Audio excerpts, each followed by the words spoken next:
Hello students, welcome to Rohit teaching point.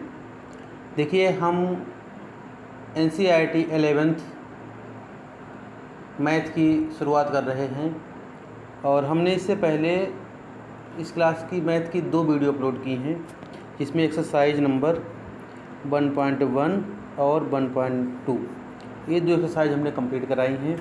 और इन exercise से संबंधित जो भी परिभाषाएं थीं, जैसे सेट क्या होता है, ठीक है, इसकी डिफिनीशन क्या है, सेट कौन कौन से प्रकार से बनते हैं, सेट को कैसे नोट किया जाता है, उसके एलिमेंट कैसे होते हैं और किस तरीके से एलिमेंट लिए जाते हैं, किस तरीके से उनको लिखा जाता है, और समुच्चय कितने प्रकार के होते हैं, जैसे null set, unit set, countable and uncountable, परिमित अपरिमित जिन्हें कहते हैं, और इस टाइप के तमाम डिफिनीशंस हमने उसमें बताई हैं और अच्छी तरीके से समझाई भी हैं। तो आप लोग वो दोनों वीडियो ज़रूर देख लीजिएगा, उसके बाद आप इसकी शुरुआत करिए, ठीक है। और उसकी लिंक हम जो है डिस्क्रिप्शन में दे रहे हैं, दोनों वीडियो की, वो जो है आप देख लीजिएगा। उसमें हमने एक्सरसाइज 1.1 और 1.2 कंप्लीट कराई थी, ठीक है। अब हम एक्सरसाइज 1.3 की शुरुआत करें, उससे पहले कुछ डिफिनीशंस हैं, उनको हम पहले समझ लेते हैं और फिर हम इसकी क्लास की शुरुआत करेंगे। तो सबसे पहला हमारा टॉपिक है सबसेट, और इसे हिंदी में हम उपसमुच्चय कहते हैं। और देखिए, बहुत ही इसकी सरल परिभाषा है, आप लोग पहले इसकी परिभाषा को समझ लीजिए। यदि किसी समुच्चय A का प्रत्येक अवयव समुच्चय B का भी एक अवयव है, तो समुच्चय A को B का उपसमुच्चय कहते हैं। और इसे लिखते हैं A उपसमुच्चय है B का, यानी A is subset of B। यानी कोई सेट हो A और उसके सभी एलिमेंट अगर B में उपस्थित हों, तो हम क्या कहते हैं कि जो समुच्चय A है हमारा, वो B का उपसमुच्चय है, ठीक। फॉर एग्जांपल के तौर पर हम आपको जैसे यहाँ समझा देते हैं। जैसे हमने कोई सेट A ले लिया, इसमें हमने एलिमेंट ले लिए हैं, जैसे ये B C D, ये 4 एलिमेंट हमने इसमें ले लिए हैं। एक दूसरा सेट हमने ले लिया जैसे B, उसमें हमने A B C D E F ये एलिमेंट ले लिए, ठीक है। तो हम देख रहे हैं कि A के सभी एलिमेंट देखो B में भी हैं, इसमें A है, B है, C है, D है, ठीक है। तो ये A के सभी एलिमेंट B में हैं, तो हम क्या कहेंगे कि A जो है वो B का सबसेट है, ठीक है। संकेत भाषा में इसे कैसे लिखते हैं? यदि X बिलोंग टू A, ठीक है, and same element X belong to B, ठीक है, और ये सभी के लिए अगर सही है तो हम इसे जो है, क्योंकि X हमने यहाँ पर आर्बिट्रेरी लिया है, यानी स्वेच्छा से लिया है, तो X belong to A and X belong to B, ठीक है। अगर हम कोई एलिमेंट X हम A में मानते हैं और वो एलिमेंट अगर B में हम पाते हैं और हम प्रूव कर देते हैं कि वही एलिमेंट B में भी है, तो हम मान लेंगे कि ये सबसेट है B का, ठीक है। तो ये इसका हम संकेत रूप में इसे इस तरीके से लिखते हैं, ठीक है। तो ये परिभाषा बहुत काम की है और आगे हम जो है इसे सबसेट को प्रूव करने में इसी का हम इस्तेमाल करेंगे, ठीक है। ध्यान रखिएगा, X अगर कोई एलिमेंट हम A में लेते हैं और वो एलिमेंट हम B में सिद्ध कर देते हैं, तो हम मान लेते हैं कि ये सबसेट है B का। अगर कोई सबसेट नहीं होता तो उसे कैसे लिखते हैं? जैसे यहाँ पर देखिएगा, A के तो सभी एलिमेंट B में हैं, लेकिन B के सभी एलिमेंट A में नहीं हैं, क्योंकि देखो B में कुछ ऐसे भी एलिमेंट हैं जो A में नहीं हैं, ठीक है। तो अगर कोई सबसेट नहीं होता है तो कैसे लिखते हैं? B is not subset of A, इस तरीके से लिखते हैं, ठीक है। तो अगर सबसेट होता है तो इस तरीके से लिखते हैं, नहीं होता है तो इस तरीके से लिखते हैं। अगर सबसेट होता है तो देखो A तो है किसका? B का सबसेट है, ठीक है, और B को हम कहते हैं A का सुपरसेट, यानी अधिसमुच्चय कहते हैं। तो A B का उपसमुच्चय है और B A का अधिसमुच्चय है, ठीक है। इसे और ध्यान रखिए, उपसमुच्चय का एक बहुत जो है अच्छा इस्तेमाल जो है हम इसके लिए भी करते हैं कि अगर 2 सेट बराबर होते हैं, 2 सेट अगर बराबर होते हैं, जैसे A और B समान हैं, यदि A व B समान हैं, यानी बराबर सेट हैं, ठीक है, तो क्या होगा? जो A है वो सबसेट होगा B का, ठीक है, एंड B है वो सबसेट होगा A का, ठीक है। तो यहाँ पर ये परिभाषा बहुत काम की आती है कि अगर 2 सेट बराबर हैं तो ये सबसेट होता है B का और B सबसेट होता है A का, ठीक है। और ये जो है हम रिवर्स भी ऐसे समझ सकते हैं कि अगर ए सबसेट है बी का और बी सबसेट है ए का, then A equal to B होता है। ठीक है, इसको भी हम सबसेट के द्वारा ही ऐसे कंडीशनों को हम प्रूव करते हैं। अगर दो हमें सेट बराबर दिखाने हों तो हम क्या दिखाएंगे कि पहला सेट दूसरे का सबसेट है और दूसरा सेट पहले का सबसेट है। ठीक, अब हम नेक्स्ट टॉपिक पर चलते हैं और देखते हैं कि देखिए हमारा अगला जो टॉपिक है वो ये है कि किसी समुच्चय के उप समुच्चयों की संख्या, यानी कोई समुच्चय जो है उसके कितने उप समुच्चय हैं। पहली बात तो जो हमारा परिमित समुच्चय होता है उसी के हम उप समुच्चय निकाल सकते हैं, कितने होते हैं ये हम बता सकते हैं, नहीं तो परिमित समुच्चय के लिए तो कितने भी हो सकते हैं। तो अगर जो है कोई ये परिमित समुच्चय है, यदि ये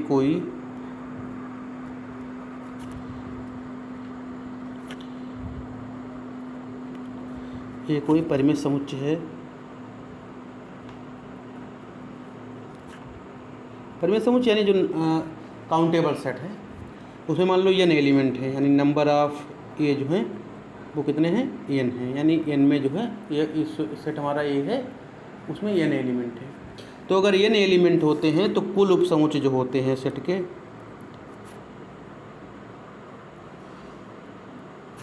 जो सेट है उसके जो टोटल उप समुच्चय होंगे वो कितने होंगे, 2 की पावर n। ठीक है, तो ये ध्यान रखिएगा, इसको प्रूव करके दिखाते हैं। जैसे हमने मान लिया कोई सेट ए है, ये हमने एक सेट मान लिया है और उसमें हमने कुछ एलिमेंट ले लिए हैं। जैसे हमने एक एलिमेंट ले लिया ए, पी और सी, ये 3 एलिमेंट ले लिए। तो 3 एलिमेंट हैं इसमें, तो 2 की पावर 3 करेंगे 8, तो इसके 8 सबसेट बन जाएंगे। कौन कौन से बनेंगे सबसेट, देखिए हम बना के दिखा रहे हैं आपको। इसके जो सबसेट हम बना रहे हैं वो देख लीजिएगा। जैसे एक हमने ले लिया, एक सेट हमने ले लिया जिसमें केवल एक एलिमेंट लिया हमने ए। ठीक है, तो देखो ये भी सेट इसका सबसेट होगा, जिसमें एक ही एलिमेंट है वो इसमें है, तो ये भी ए का सबसेट होगा। एक हमने सेट ले लिया बी, देखिए ये भी सबसेट होगा। एक हमने ले लिया जिसमें सी एलिमेंट है, एक हमने ले लिया जिसमें ए और बी दोनों हैं, एक हमने ले लिया जिसमें ए और सी हैं, एक हमने सेट ले लिया जिसमें बी और सी है। ठीक है, तो देखो 1 2 3 4 5 6 ये हो गए। और एक सेट हमने ले लिया इसमें ए बी सी तीनों हैं, और एक हमने सेट ले लिया है 5। ठीक है, यहाँ पर आपको एक चीज़ बता दें कि 5 भी हर सेट का उपसमुच्चय होता है। ठीक है, क्योंकि उपसमुच्चय की परिभाषा क्या है कि कोई सेट है उसके सभी एलिमेंट अगर किसी दूसरे सेट में हैं तो हम उस पहले सेट को उस दूसरे सेट का सबसेट बोलते हैं। अब 5 में तो कोई एलिमेंट ही नहीं है। ठीक है, तो 5 में कोई एलिमेंट है ही नहीं, तो इसका मतलब है कि ऐसा कोई एलिमेंट है ही नहीं जो इसमें हो और किसी सेट में ना हो। ठीक है, तो देखिए ये से हमारे 3 एलिमेंट थे इसमें, तो कितने सबसेट बने जाके 1 2 3 4 5 6 7 8 सबसेट बन जाते हैं। इसमें से ये जो 2 बनते हैं, कि जो 2 जो सेट हैं, एक ये वाला सेट और एक ये वाला सेट, एक 5 और दूसरा ये वही सेट है जो हमने यहाँ पर लिया था। ठीक है, तो जैसा कि आपको पता है कि जब हम अंकगणित पढ़ते हैं तो उसमें एक हमें थ्योरी बताई जाती है कि कोई भी नंबर हो वो स्वयं से ज़रूर विभाज्य हो जाता है और 1 से ज़रूर विभाज्य हो जाता है। ठीक है, और ऐसे नंबर को जो सिर्फ 1 और स्वयं से विभाजित होते हैं उनको अभाज्य संख्या कहते हैं, यानी प्राइम नंबर से बोलते हैं। ऐसे ही सेट में भी एक कॉन्सेप्ट ये होता है कि कोई भी सेट है उसके 2 सबसेट ज़रूर होंगे। एक तो स्वयं जो सेट दिया है वो सबसेट होगा, और एक 5 भी हर सेट का सबसेट होता है, और एक जो आपने दिया है वो भी जरूर उसका सबसेट होगा। तो ये जो 2 सबसेट आए हैं ये तो सबसेट तो हैं, लेकिन इन्हें हम इम्प्रॉपर सबसेट बोलते हैं। क्या बोलते हैं? इम्प्रॉपर सबसेट, और हिंदी में इसे कहते हैं अनुचित उपसमुच्चय। अनुचित उपसमुच्चय। तो कोई भी सेट है उसके 2 उपसमुच्चय जरूर होंगे जिन्हें हम इम्प्रॉपर सबसेट बोलते हैं। एक जो सेट दिया गया है वो वाला, और एक 5, और बाकी जो ये बचते हैं इनको हम प्रॉपर सबसेट कहते हैं, यानी उचित उपसमुच्चय।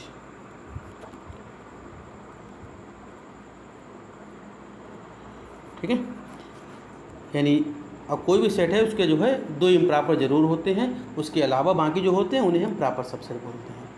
ठीक है, और अगर n एलिमेंट हैं तो टोटल सबसेट कितने होते हैं, 2 की पावर n। ठीक है, तो ये कॉन्सेप्ट याद रखिएगा। ठीक है, चलिए आगे बढ़ते हैं।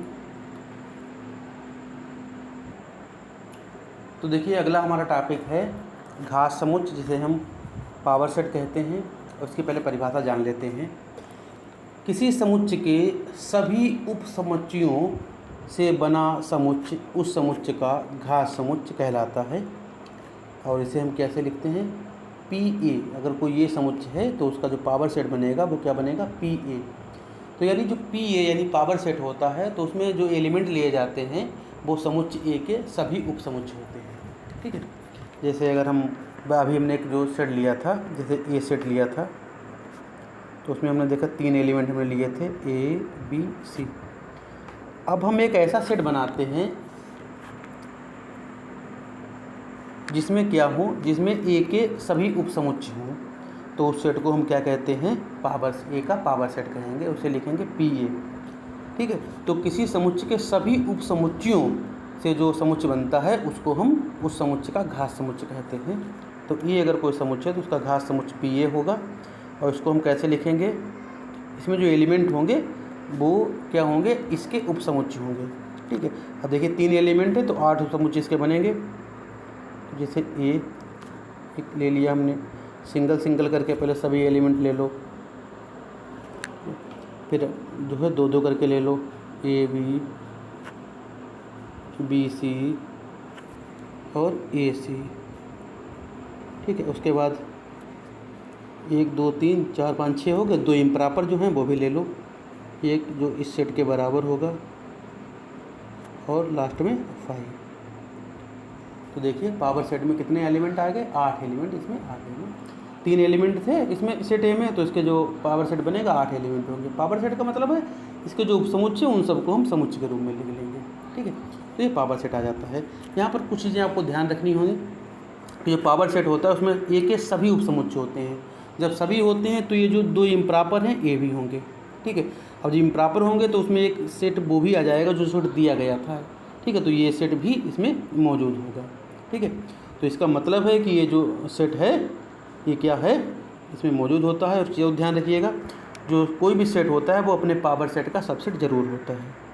ठीक है, ये जो है वो क्या होता है, सबसेट होता है किसका, पावर सेट का।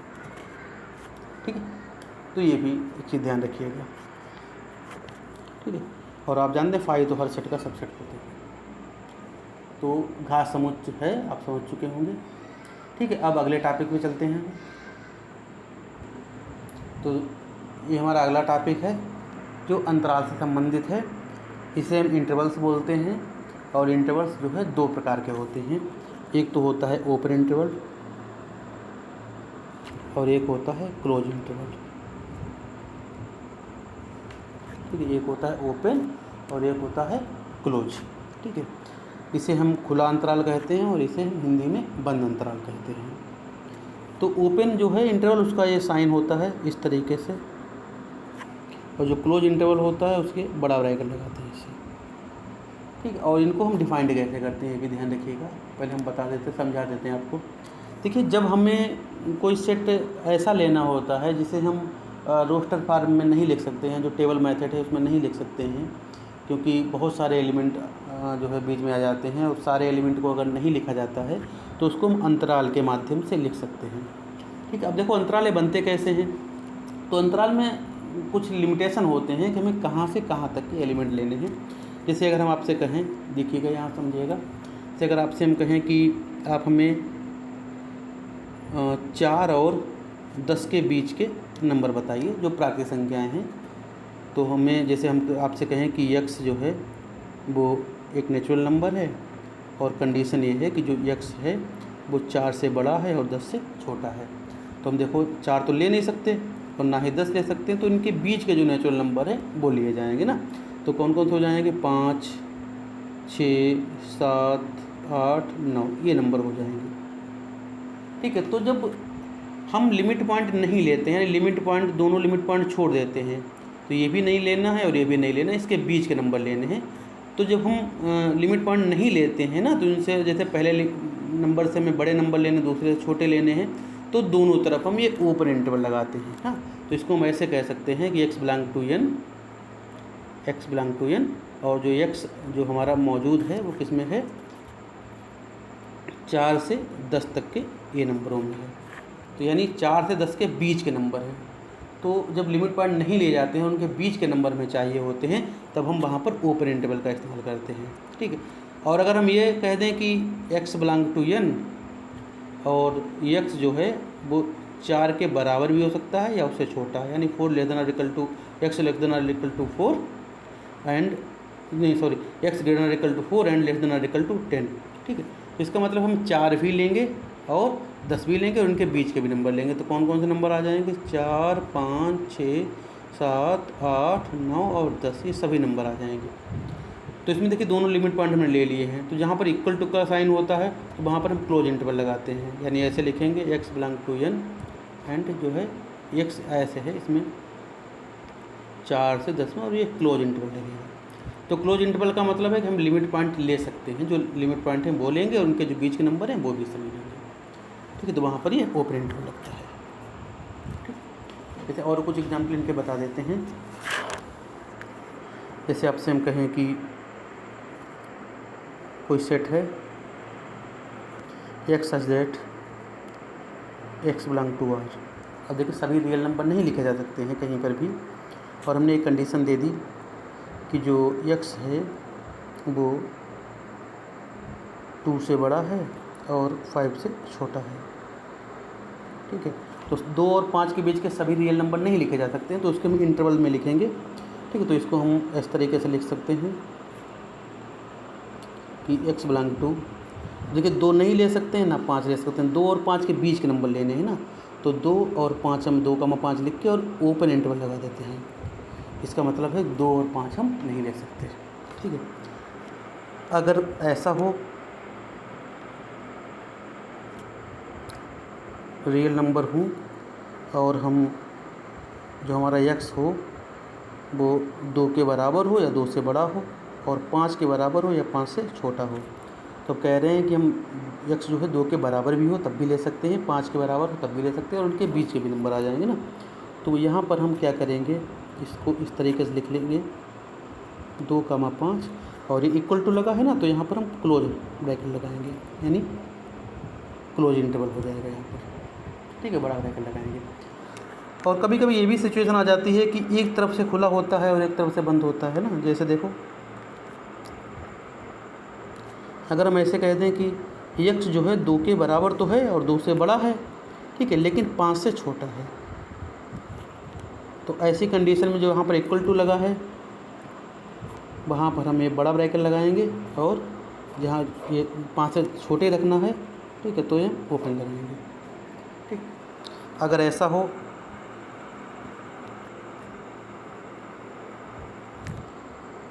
जो x हो वो 2 से तो बड़ा हो लेकिन लेस देन और इक्वल टू 5 हो, तो इसमें हम क्या करेंगे, 2 नहीं लेना है हमें। ठीक है। तो जो 2 पर हम लिमिट पॉइंट हमारा छोटा ब्रैकेट रहेगा, यानी ओपन इंटरवल रहेगा, और उसके बाद में इधर हमारा क्लोज लग जाएगा ऐसे। ठीक है। तो इस तरीके से ये सेमी ओपन और सेमी क्लोज का ये मैटर होता है, ये भी ध्यान दीजिएगा। ठीक है। तो जो लिमिट पॉइंट हमें लेना है वहाँ पर ये वाला क्लोज इंटरवल लगेगा, और जो लिमिट पॉइंट नहीं लेना है वहाँ पर ऐसा लगेगा। ठीक है। कुछ बातें और ध्यान रखिए, जब भी हम कभी इनफाइनाइट का जिक्र करेंगे, ठीक है, वहाँ पर हमेशा ओपन इंटरवल लगेगा। ठीक है। इस तरीके से। ठीक है। तो सभी टॉपिक हो गए हैं। अब हम जो है एक्सरसाइज की शुरुआत करेंगे।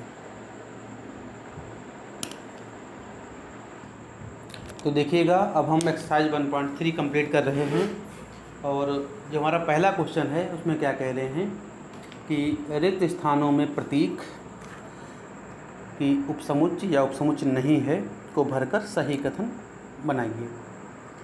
ठीक है। तो इसमें हमें ये बताना है कि कौन किसका सबसेट है या कौन किसका सबसेट नहीं है, ये बताना है।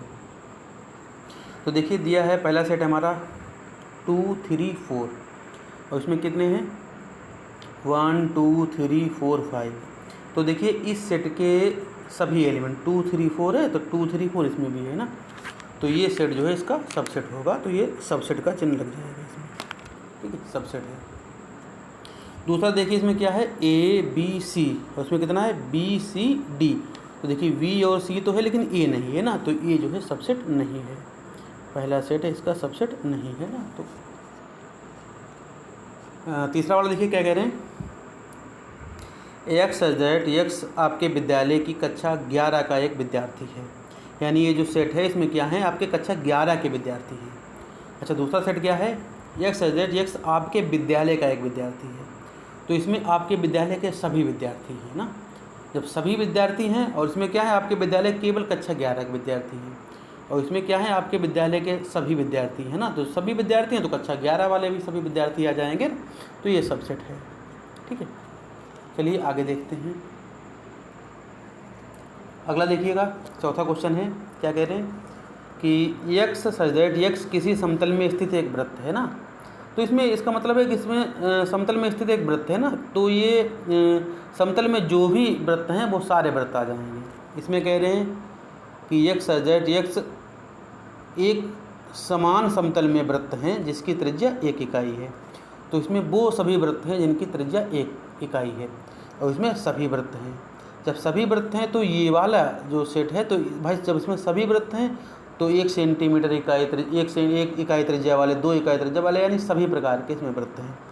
इसमें केवल वो वृत्त हैं जिनकी त्रिज्या 1 इकाई है, तो भाई जब सभी वृत्त हैं तो इसमें 2 इकाई वाले, 3 इकाई वाले, 4 इकाई वाले भी वृत्त होंगे ना, तो वो इसमें नहीं होंगे ना, तो इसमें इसके सभी एलिमेंट इसमें नहीं हैं, तो ये नॉट सबसेट। ये देखिएगा इसमें क्या कह रहे हैं कि x किसी समतल में स्थित एक त्रिभुज है, तो इसमें कह रहे हैं सभी त्रिभुज इसमें मौजूद हैं। दूसरा क्या है इसमें क्या है x किसी समतल में स्थित एक आयत है, तो भाई इसमें क्या है सभी प्रकार के त्रिभुज हैं, इसमें क्या है सभी प्रकार के आयत हैं ना, तो इसके क्या सभी एलिमेंट इसमें होंगे, इसका कोई भी एलिमेंट नहीं होगा। भाई इसमें क्या है सभी त्रिभुज हैं, इसमें क्या है सभी आयत हैं, तो कोई त्रिभुज आयत में कैसे हो सकता है ना, तो ये भी सबसेट नहीं है। ये देखिएगा इसमें क्या है कि x किसी समतल में स्थित एक समबाहु त्रिभुज है, ठीक है, तो इसमें समतल में जो भी समबाहु त्रिभुज हैं वो सभी समबाहु त्रिभुज हैं इसमें, ठीक है, यानी ये जो सेट है इसमें सभी समबाहु त्रिभुज हैं। इसमें क्या कह रहे हैं x किसी समतल में स्थित एक त्रिभुज है, तो इसमें सभी प्रकार के त्रिभुज हैं, ठीक है, ये जो सेट है इसमें क्या है सभी प्रकार के त्रिभुज हैं। अब सभी प्रकार के त्रिभुज हैं तो भाई समबाहु त्रिभुज भी होंगे इसमें, ठीक है, ये जो सेट है इसमें सभी प्रकार के समबाहु त्रिभुज हैं, यानी जिनकी तीनों भुजाएं बराबर होती हैं वो हैं। और इसमें क्या कह रहे हैं इसमें सभी प्रकार के त्रिभुज हैं, समबाहु विषमबाहु, जो भी जैसा त्रिभुज बन सकता है वो सभी त्रिभुज हैं। जब सभी त्रिभुज होंगे तो समबाहु त्रिभुज भी होंगे, तो ये सबसेट है।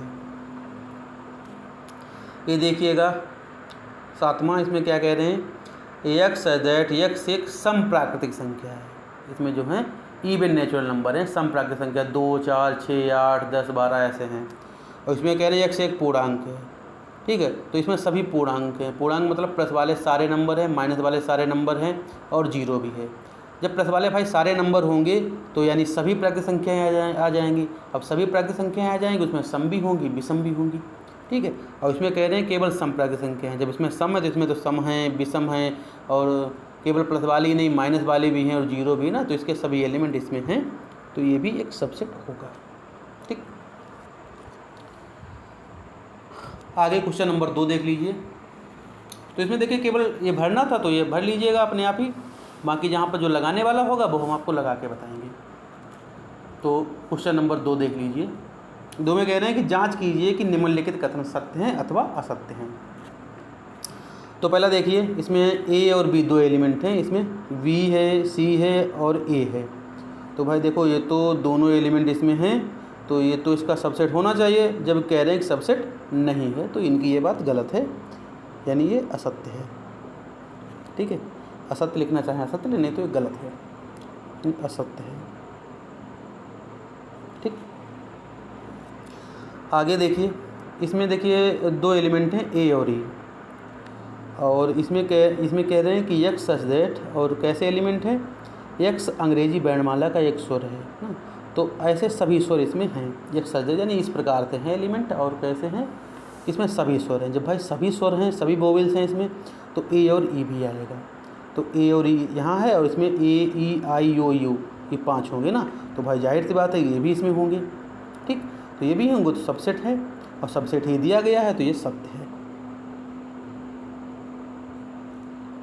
ये देखिएगा इसमें 1 2 3 एलिमेंट है इसमें, 1 3 5 है और कह रहे हैं सबसेट है। तो सबसेट होता तो क्या होता है, इसके सभी एलिमेंट इसमें होने चाहिए, लेकिन आप देख पा रहे हैं कि इसमें 2 है और इसमें 2 नहीं है, तो यानी इसके सभी एलिमेंट इसमें नहीं है, तो ये सबसेट नहीं होना चाहिए। जबकि ये कह रहे हैं सबसेट है, तो ये असत्य है। क्या देखिए ये वाला सेट इसका सबसेट होगा? बिल्कुल है भाई, इसमें एक एलिमेंट है ए और वो एलिमेंट इसमें भी है। ठीक है, तो इसके सभी एलिमेंट इसमें हैं, तो ये सबसेट होना चाहिए। सबसेट ही दिया गया है, तो ये सत्य है। लास्ट वाला देखिए, कह रहे हैं कि ये सेट जो है वो क्या एक एलिमेंट के रूप में इसमें है। देखो ये जो सिंबल बनता है ये होता है एलिमेंट के लिए और ये होता है एक सेट के लिए। ठीक है, तो ये जो सेट है क्या वो एक एलिमेंट के रूप में है। तो एलिमेंट इस ब्रैकेट के अंदर के जो अवयव लिखे जाते हैं इनको कहते हैं एलिमेंट। तो इसमें देखो ए लिखा है, ये ब्रैकेट के साथ नहीं है ना, एक एलिमेंट के रूप में सेट नहीं है, जैसे पावर सेट में होता है वैसा नहीं है इसमें ना। तो ये एक एलिमेंट के रूप में नहीं है। वैसे तो ये अगर सबसेट लगा होता तो होता जैसे इसमें था, लेकिन ये एलिमेंट के रूप में नहीं है ना। जब कह रहे हैं तो ये असत्य है। इसमें क्या कह रहे हैं कि एक्स सच दैट एक्स संख्या 6 से कम एक सम प्राकृतिक संख्या है। ये नंबर कैसा होना चाहिए? 6 से कम होना चाहिए और एक सम प्राकृतिक संख्या। तो सम प्राकृतिक संख्या वो होती है 2 होती है। ठीक है, 2 ही ऐसी संख्या होती है। अरे सॉरी, यहाँ पर कह रहे हैं कि 6 से कम सम प्राकृतिक संख्या हो ना, तो 6 से कम जो सम प्राकृतिक संख्या आती हैं वो 2 आ जाती हैं। हाँ 2 आ जाती हैं, एक 2 है और एक 4 है, तो 2 संख्याएँ आ जाएंगी इसमें। यानी ये सेट जो है वो इसमें कौन कौन से एलिमेंट आ जाएंगे? एक 2 आ जाएगा और 4 आ जाएगा। अगर देखना चाहो ये 2 और 4 आ जाएंगे। इसमें कौन से आ जाएंगे? इसमें कह रहे हैं प्राकृतिक संख्या है और क्या कह रहे हैं जो 36 को डिवाइड करती है। ठीक है, जो 36 को डिवाइड करती है। अब 36 को डिवाइड करने वाली कौन कौन सी प्राकृतिक संख्याएँ होती हैं? 1 होगा, 2 होगा, 3 होगा, 4 आएगा, 5 नहीं आएगा, 6 आएगा, 7 नहीं आएगा, 8 आएगा, 9 आएगा, 12 आएगा। ठीक है, और 18 आएगा और उसके बाद में 36 आएगा। ठीक है, तो जाहिर सी बात है देखो इसमें ये दोनों एलिमेंट होंगे, 2 भी होगा 4 भी होगा, तो ये सबसेट है और ये दे रहे हैं तो ये सत्य है। ठीक है, आप लोग ये निकाल के देख सकते हैं। क्वेश्चन नंबर 3 में देखिए, क्वेश्चन नंबर 3 देख लीजिए।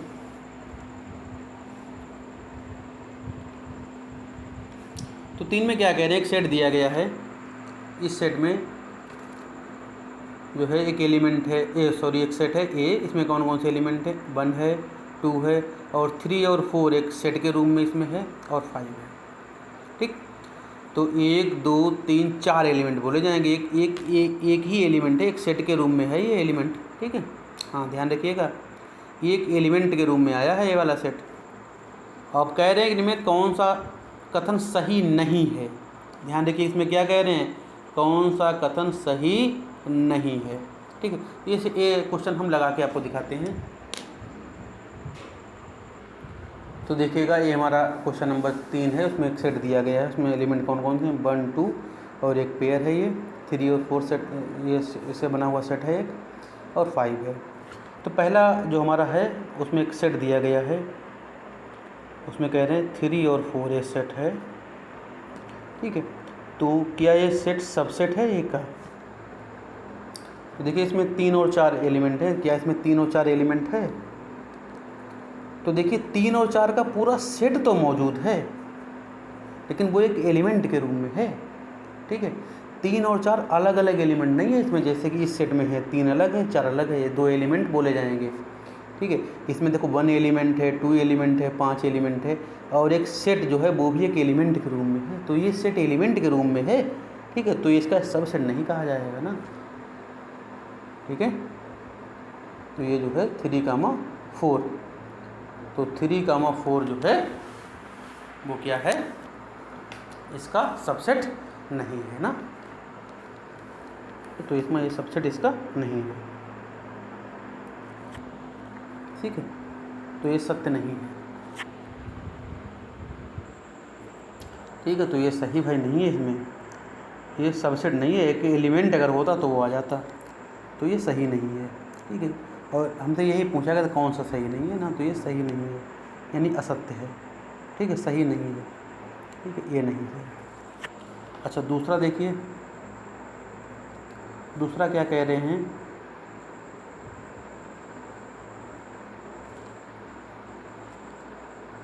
अब देखिए फिर वही बात आ गई ना। कह रहे हैं कि ये देखो, ये होता है एलिमेंट के लिए, तो क्या ये जो पेयर है वो एक ये जो सेट है क्या वो एक एलिमेंट के रूम में ए में है? तो भाई एलिमेंट के रूम में है। देखो इसमें 1 है, 2 है, 5 है और एक सेट है ये एलिमेंट के रूम में, तो ये एलिमेंट के रूम में है ना, तो ये सही है। ठीक,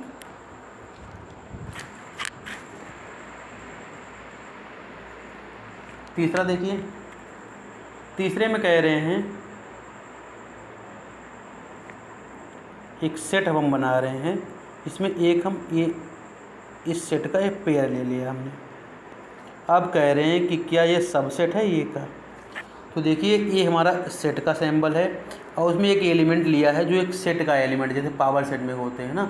अब इसमें एक ही एलिमेंट है लिया माना जाएगा, ये 3, 4 का एक जो सेट है वो एक एलिमेंट के रूम में है। तो क्या ये सेट एलिमेंट के रूम में सेट ए में है? तो भाई बिल्कुल सेट ए में है, तो ये सबसेट है, तो ये हमारा सही होगा। चौथा देखिए, पूछ रहे हैं क्या 1 एक एलिमेंट के रूम में ए में है? तो बिल्कुल है भाई, देखो 1 एक एलिमेंट के रूम में ए में है, तो ये भी हमारा सही हो जाएगा। पांचवा देखिए, क्या 1 सबसेट है ए का? अब देखिए एक एलिमेंट है, एलिमेंट कभी किसी का सबसेट नहीं होता है। सबसेट जो होता है वो सेट होता है किसी का, तो ये तो भाई सेट तो है नहीं, तो जब सेट नहीं है तो वो सबसेट कहाँ से होगा? हाँ, 1 मौजूद है, अगर बिलोंग्स टू वाला ये आता है, ये वाला सैम्पल तो सही होता है, तो ये सबसेट नहीं है, तो ये हमारा गलत है। 6 नंबर पे देखिए क्या कह रहे हैं कि एक सेट दिया गया है, इसमें है 1, 2 और 5, क्या ये सबसेट है ये का? अब देखिए एक सेट है, इसमें 3 एलिमेंट हैं, एक है 1, 2 और 5, क्या है 1, 2, 5 ये सेट ए में है? तो भाई देखिए बिल्कुल है, 1 भी है, 2 भी है और 5 भी है, इसका मतलब ये सही है बिल्कुल। ठीक,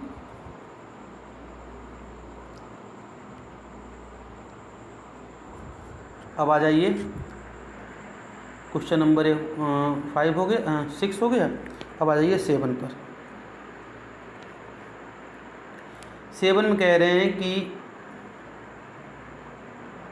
1, 2, 5 का हो गया, 1, 2, 5 क्या सबसेट है का? बिल्कुल है, और ये आ जाएगा, कह रहे हैं कि 1, 2 और 5 क्या एक एलिमेंट के रूम में ए में है? तो देखिए एलिमेंट के रूम में 1, 2, 5 ये जो है वो एलिमेंट के रूम में नहीं है, ये सैम्पल होता है एलिमेंट के लिए, तो सबसेट तो है लेकिन एक एलिमेंट के रूम में नहीं है। एलिमेंट के रूम में एक सेट है 3, 4 का है, बाकी और नहीं है ना, तो ये हमारा गलत हो जाएगा।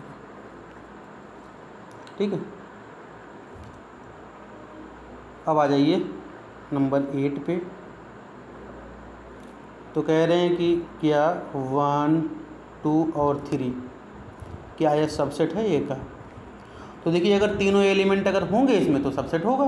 तो देखिए 1 है, 2 है, लेकिन 3 एक एलिमेंट के रूम में इसमें नहीं है, एक पेयर है, ए जो सेट है वो सेट के रूम में है और उस सेट में 3 और 4 दोनों हैं, तो ये एक एलिमेंट ए माना जाएगा, तो 3 इसमें नहीं माना जाएगा ना, तो ये नहीं है, तो ये गलत है। ठीक, नमा देखिए, नमे में कह रहे हैं क्या 5 मौजूद है ए में? तो देखिए एक एलिमेंट के लिए होता है, क्या 5 एलिमेंट है ए में? तो भाई कहीं 5 हमें नहीं दिख रही है, तो ये गलत है। ठीक है, 10 में देखिए, 10 में कह रहे हैं क्या 5 जो है ए का सबसेट है? तो भाई बिल्कुल है, 5 हर सेट का सबसेट होता है। ठीक है, तो ये बात बिल्कुल सही है ना। तो ये जो है क्वेश्चन नंबर 3 जो है ये आप लोग देख लीजिएगा। अभी इसमें क्वेश्चन नंबर 4, 5, 6, 7, 8 अभी कई क्वेश्चन रह गए हैं, तो भाई वीडियो काफ़ी बड़ा हो रहा है, तो हम ये जो है बाकी क्वेश्चन जो है नेक्स्ट पार्ट में कंप्लीट करेंगे ना। तो आप लोग देख लीजिए, जो भी चीज़ नहीं समझ में आ रही है आप लोग हमें कमेंट करके उसमें बता दीजिएगा। अगर फिर भी अगर कोई समस्या रह जाती है तो आप हमारा ये व्हाट्सएप नंबर जो है सेव कर लीजिए, और इस पर आप हमें जो है कुछ भी हमसे पर्सनली पूछ सकते हैं। ठीक है, वीडियो कैसा लगा ये हमें ज़रूर बताइएगा, और वीडियो देखने के लिए आपका बहुत बहुत धन्यवाद। Thank you very much.